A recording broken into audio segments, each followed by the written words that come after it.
Assalamualaikum warahmatullahi wabarakatuh. Alhamdulillah, alhamdulillahirabbil alamin wassalatu wassalamu ala asrafil anbiya ajmain. Puji syukur kepada Allah Subhanahu wa taala.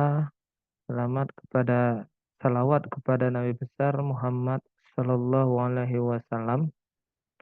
Pada hari ini kita masuk kepada pelatihan menulis artikel ilmiah atau jurnal bagi mahasiswa. Nah, kenapa hari ini kita membuat format seperti ini? Karena hari ini belajar daring itu bisa disimpan rekodnya. Outputnya bisa disimpan sehingga bisa dikaji ulang oleh mahasiswa dan mahasiswi sekalian saat tidak bisa mengulang kaji atau berhalangan hadir. Jadi sistem kuliah kita itu blended learning, ada yang masuk secara tatap muka, ada yang kuliah secara daring. Oke, langsung saja hari ini kita akan membahas tentang pelatihan menulis artikel ilmiah. Part pertama. Sebelum itu, mungkin bagi mahasiswa yang belum mengenal, perkenalkan nama saya Muhammad Anzaikan SVI MAG, lahir di Aceh Tamiang, alamat di Kota Langsa, sekarang pekerjaan dosen YIN Langsa. Hobi entrepreneur dan menulis. Ini nomor WA bagi yang mau konsultasi langsung. Nah, apa itu jurnal? Nah, jurnal ilmiah secara umum dipahami adalah kumpulan dari artikel yang diterbitkan secara berkala dalam kurun waktu 4 bulan hingga 1 tahun sekali. Isinya mencangkup pembahasan yang cukup luas, namun dengan penyampaian isi yang lebih padat. Biasanya terdiri atas 6.000 sampai 8.000 kata. Itu sekitar 18 lembar. Kalau spasinya 1,5 dan fontnya sekitar 12. Nah, ini format secara umum. Jadi seringkali orang menyamakan antara jurnal dan artikel. Jadi artikel itu adalah tulisan di dalam jurnal, sedangkan jurnal itu adalah sebuah eh, kumpulan artikel itu yang biasanya dia tersimpan di website jurnal tertentu. Nah, fungsi jurnal. Seiring berkembangnya zaman, artikel ilmiah yang dipublis oleh lembaga jurnal semakin populer dan diminati di dunia akademis atau perkuliahan. Adapun alasannya, karena publikasi jurnal kerap menjadi syarat untuk prestasi dosen, akreditasi kampus, bahkan syarat tugas kuliah atau pengganti skripsi. Nah, di beberapa kampus itu skripsinya udah nggak ada lagi, diganti dengan jurnal. Secara secara kalkulatif, jurnal ini lebih mudah karena hanya 20 halaman. Tapi secara publikasi, jurnal yang publis itu diakui oleh lembaga jurnal tertentu.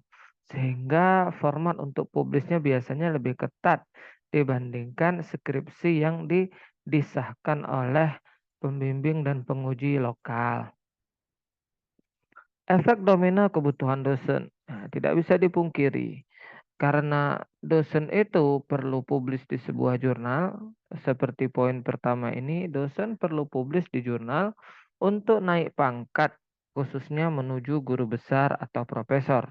Nah, ketika dosen perlu untuk itu, nah otomatis mahasiswa yang menjadi siswa-siswi dosen tersebut sedikit banyak akan terkena dampaknya.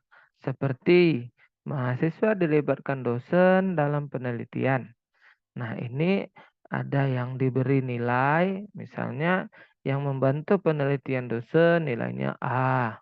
Atau ada juga upah jasa.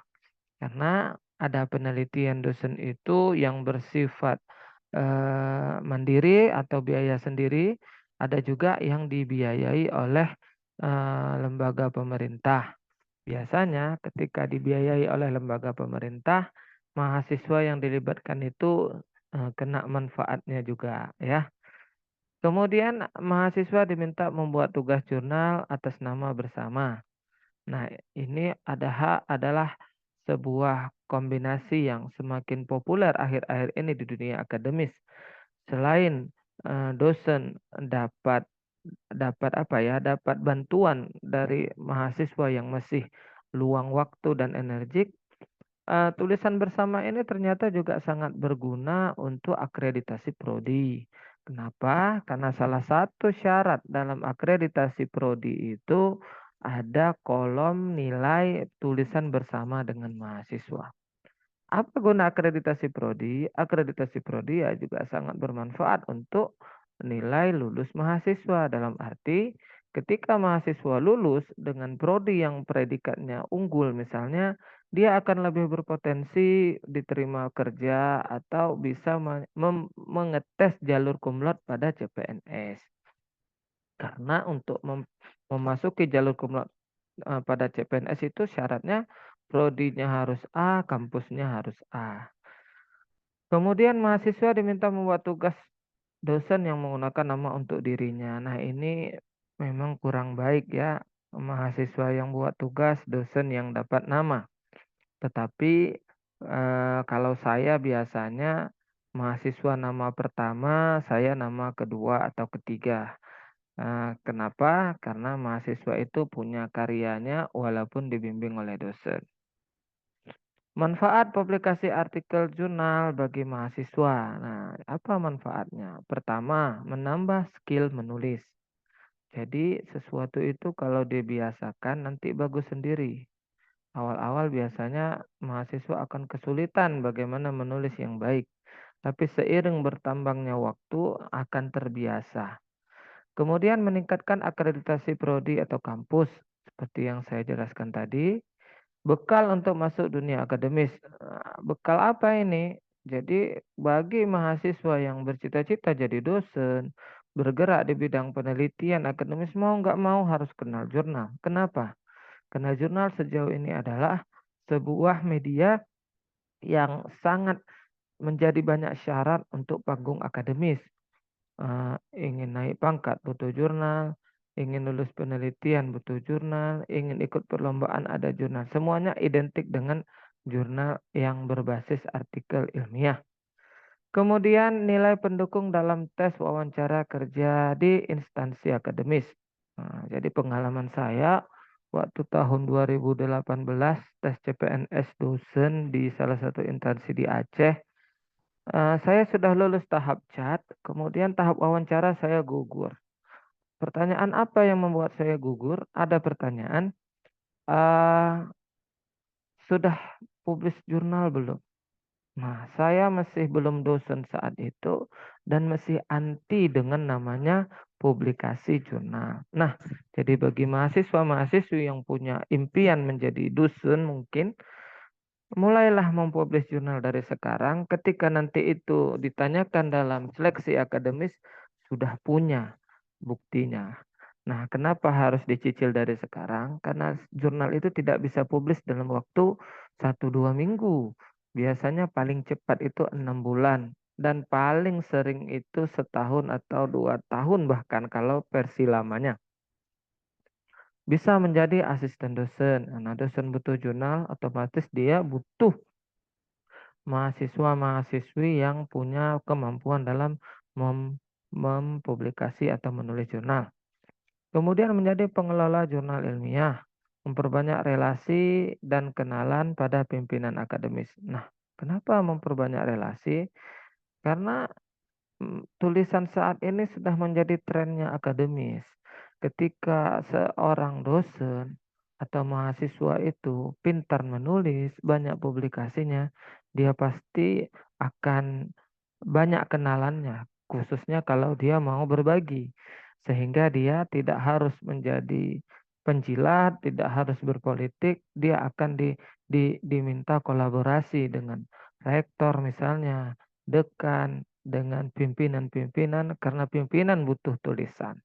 Jadi ini adalah timbal balik yang harus dipahami oleh mahasiswa-mahasiswi bahwasanya dekat kepada pimpinan tidak harus berpolitik semata, tapi menjadi penulis juga tawaran yang luar biasa. Kemudian memperoleh pemasukan atau uang. Nah, jadi memperoleh pemasukan di sini harus bisa dibatasi. Ada memperoleh pemasukannya sebagai joki, ada yang memperoleh pemasukannya sebagai editor atau editing. Nah, yang diharapkan dari mahasiswa sekalian adalah ketika dia paham menulis jurnal, dia menjadi konsultan jurnal atau menjadi editor atau proofreading untuk tulisan-tulisan dosen yang mungkin dalam hal teknis masih serba kekurangan. Nah, biasanya yang bersangkutan itu tidak akan sungkan untuk memberi upah jasa proofreading itu. Tingkatan jurnal. Nah, jurnal ini ada tingkatan-tingkatannya. Yang pertama itu terindeks nasional atau OJS, Opening Journal System. Artinya jurnal itu sudah memiliki website resminya. Nah, sistem mensubmitnya pun biasanya melalui website itu. Dan terindeks nasional ini biasanya berfungsi untuk nambah-nambah pangkat dosen juga walaupun poinnya itu masih rendah. Kemudian ada jurnal terakreditasi nasional. Untuk di Indonesia biasanya namanya itu Sinta. Sinta yang paling rendah itu Sinta 6 dan 5, Sinta 6 atau Sinta 5. Nah, ini biasanya setara poinnya itu kalau dalam pengurusan pangkat dosen dengan OJS, tapi dia sudah terakreditasi. Kenapa pentingnya terakreditasi? Biasanya dosen kalau mau naik pangkat itu khususnya pangkat pemula dia harus publis di Sinta 6 minimal. Kemudian ada Sinta 4 atau 3. Ini Sinta yang secara jenjang di atas dari Sinta 6 dan 5. Biasanya ini juga menjadi syarat dosen untuk naik pangkat pada jenjang berikutnya, tapi mesti jenjang yang di bawah lektor kepala. Nah, kemudian ada Sinta 2 dan Sinta 1. Nah, ini biasanya ini level tingginya nasional. Jadi Sinta 2 itu sekarang sangat diminati. Kenapa? Karena salah satu syarat untuk menjadi lektor kepala atau pangkat yang termasuk tinggi di dosen dan PNS di akademis itu harus publis di Sinta 2. Biasanya kalau Sinta 2 ini publikasinya pun sudah banyak jurnal yang berbayar. Ketika publis maka dikenakan biaya dari 1 juta sampai 2,5 juta.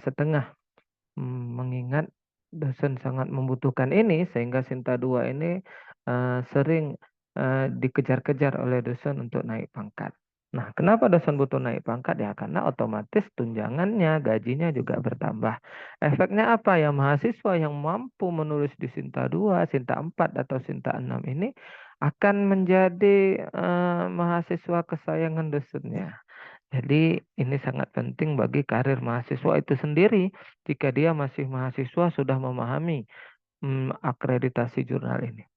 Kemudian poin ketiga ada jurnal internasional atau yang selebih dikenal dengan Skopas ya. Jurnal internasional ini menjadi syarat bagi dosen biasanya itu untuk naik profesor. Apalagi yang bereputasi. Yang bereputasi itu Q1, Q2, Q3, dan Q4. Ini adalah kalau Sinta 2 dan 1 itu populernya di skala nasional, khusus untuk internasional itu Q1 inilah yang paling tinggi jenjangnya. Memulai menulis jurnal.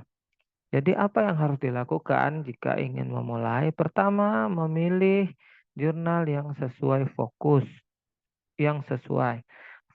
dan scope ya, menyesuaikan template, download pada OJS, penyesuaian bahasa. Jadi ada sebagian jurnal itu ada yang bahasa Inggris, ada bahasa Indonesia, ada juga yang bahasa Arab. Itu umumnya. Kemudian format referensi menggunakan aplikasi Mendeley atau Zotero.